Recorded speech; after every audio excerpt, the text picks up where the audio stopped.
boy Queso Big Dipper. I am back.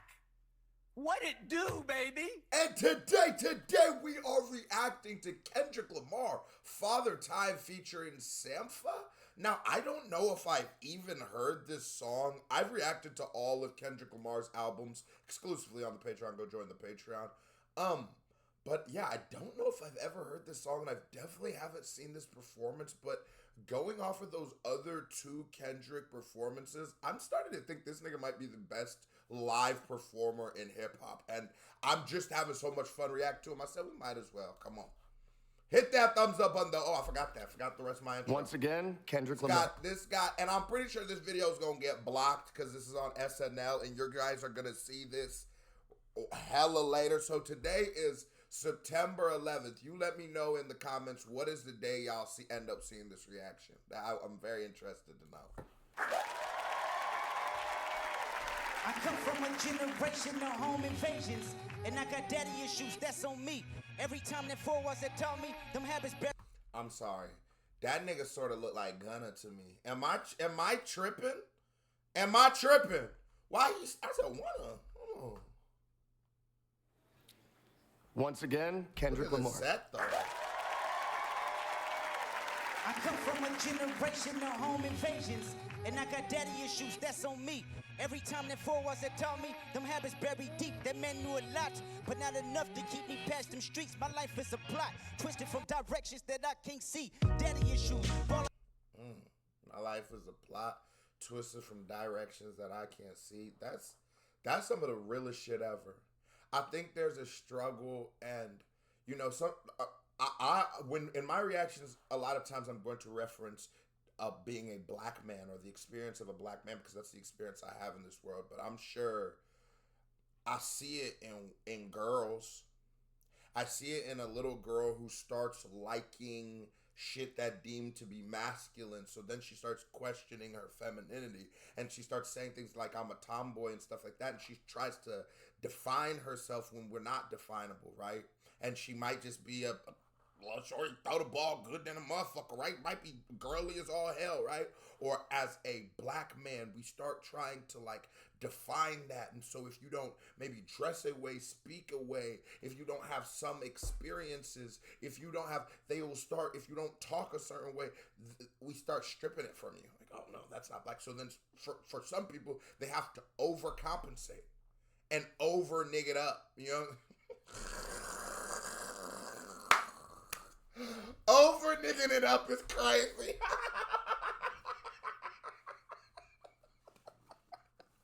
No, because it's, you know, and it be happening to my light-skinned brothers the worst, because it's like, but in actuality, ain't no motherfucker can't make you any less black.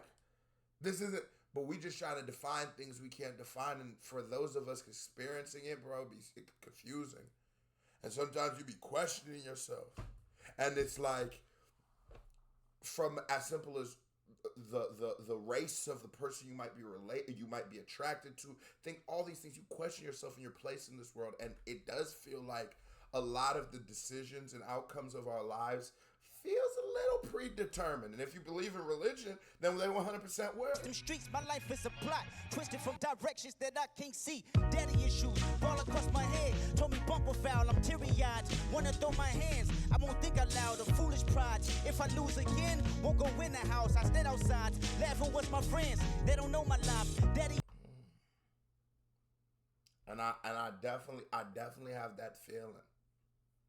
I even remember, like, when I was little, my dad would tell me stories of, like, oh, like, yeah, when he was little, he done beat up this nigga, he done did this and that.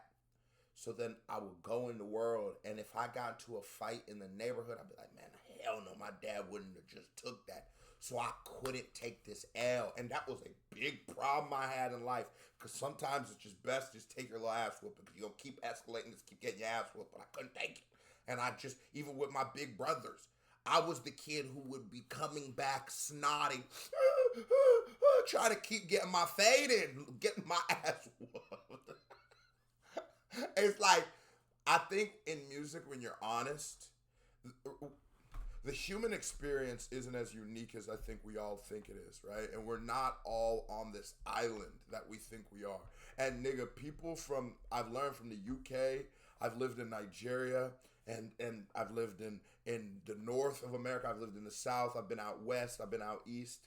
And essentially, everybody in this motherfucker is the exact same. I'm not gonna lie to you. Now, everybody has their little variants and little tweaks, but niggas be just about the same from anywhere. And you hear that, you realize that an artist, you make that connection, like, God, this nigga is just like me, or you feel like this nigga speaks for me. Issues, maybe their losses. I can take those well. Mama said that boy is exhausted. And this performance is just ill. The set, very simple, looks like a kid's storybook. He said, and how he's moving. Cause if he give up now, that's gonna cost him. Life's up. You could be a step out the margin. I got up quick.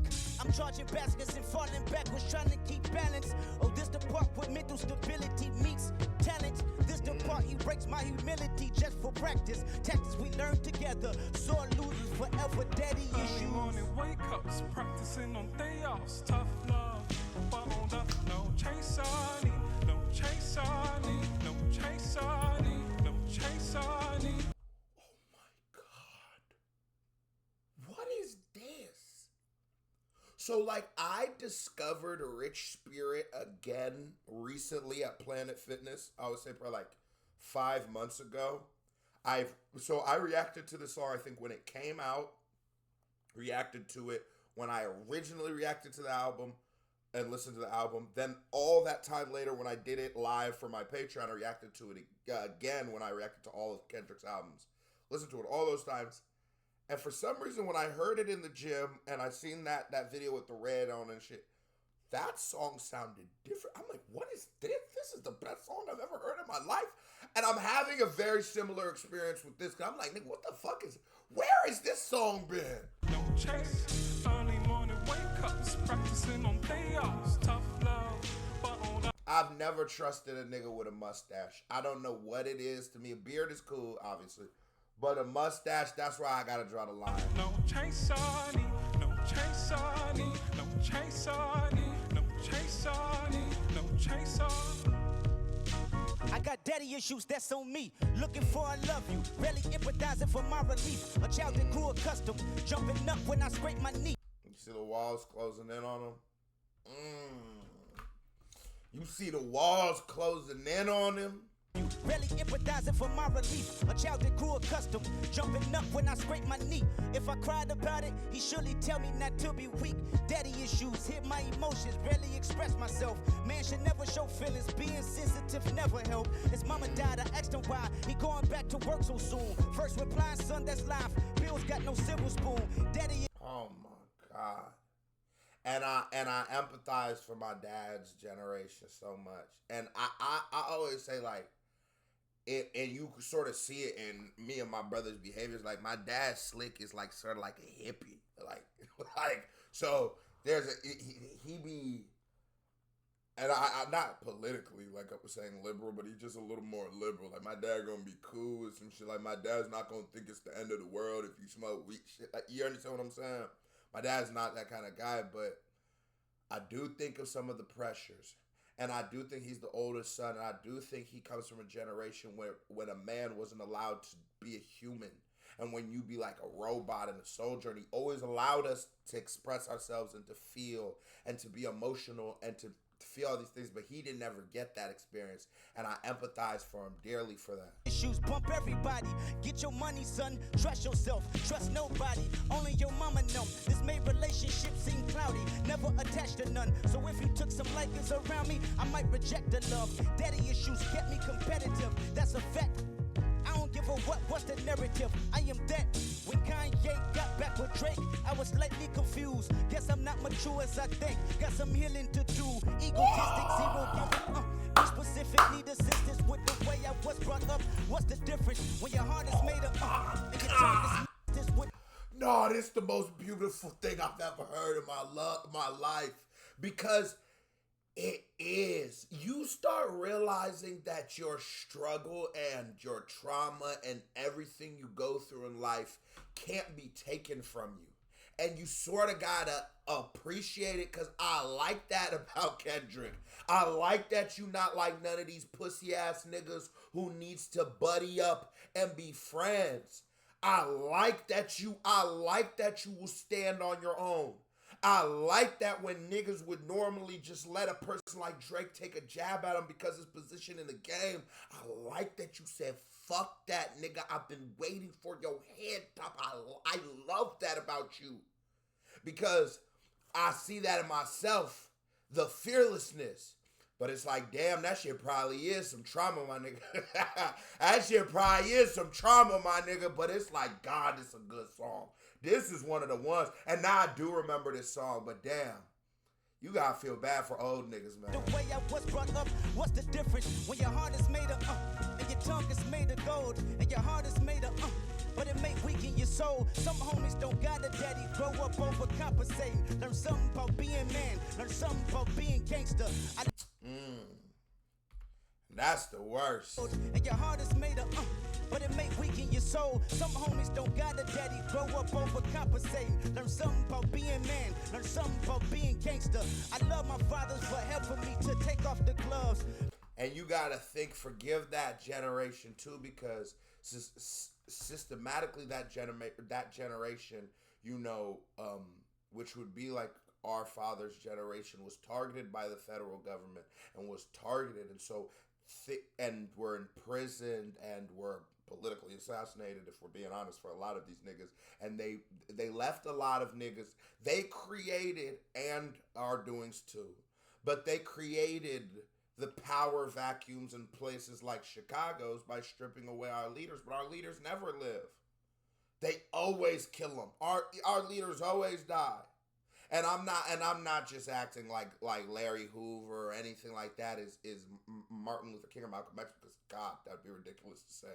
But what I will say is there was a targeting of these group of people, these group of men, in order to create the situation that we live in now.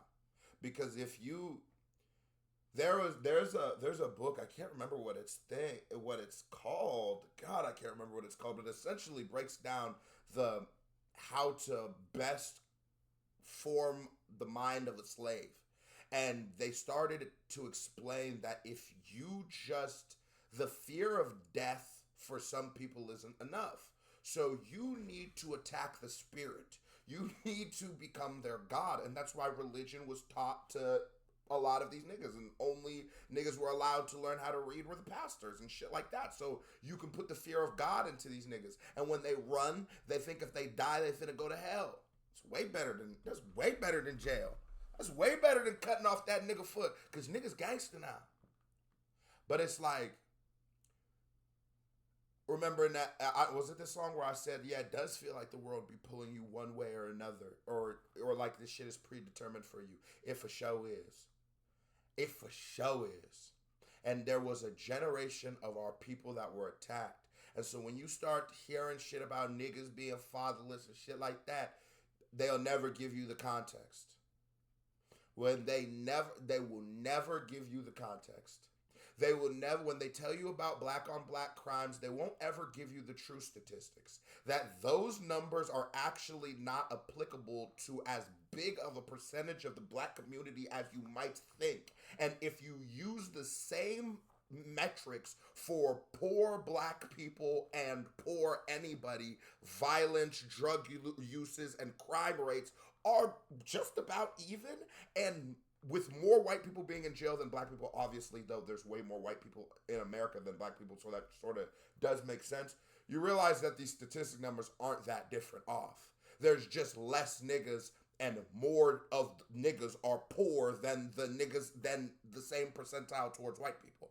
And they won't tell you things like that. They won't explain things like that. And they'll just give you hard facts with no statistics. You understand what I mean? And they'll just give you hard facts with no stats. But sometimes, if you've ever watched a sport, sometimes you be like, Allen Iverson shot 16 for 34. He was playing terribly. But then you watch, that's a great stat line. 16 for 52. And you watch the game, it's like nobody had to play like that. He had no other scorers. He's getting double teamed. His driving and attacking is kicking somebody off of another defender. I mean, moving someone off a defender so he can kick to him. You give context to a whole story, but they'll never give us to that. And who was the nigga who got shot the other day? I mean, not, man. That nigga Kendrick had me in my... I get to listening to this shit like, man, we will overcome, cuz, like... I swear to God, drop a "we will overcome" in the comments. Cause everything he said was everything I was. Until my partners that figured it out without a father. I salute you, may your blessings be neutral to your toddlers. Crucial, they can't stop us. God, nigga. And for anybody who did have to figure out how to be a man in absence of a father, I really do. You gotta tip it. Where my KBD award? KBD award goes to y'all because, nigga, it's hard enough with one. God. It's hard enough with one. I can only imagine without one. You know what I'm saying? You see the mistakes. Till then, I give the women a break. Grown men with daddy issues. So then we give the women a break. Grown men. Nah, PG Lang Kendrick is different. PG Lang Kendrick might be my favorite. Because I was saying Mr. Morale's my favorite Kendrick album, but niggas ain't ready to have that conversation yet. Niggas ain't ready to do that talk yet. But I'm going to be back about 3 years. Remember who said it first? Yeah. Yeah.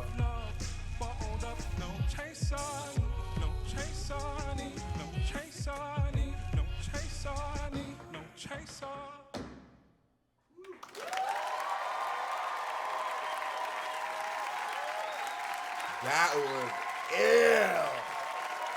I'm talking about that one. And for the after party, nigga, Reese's and Oreo.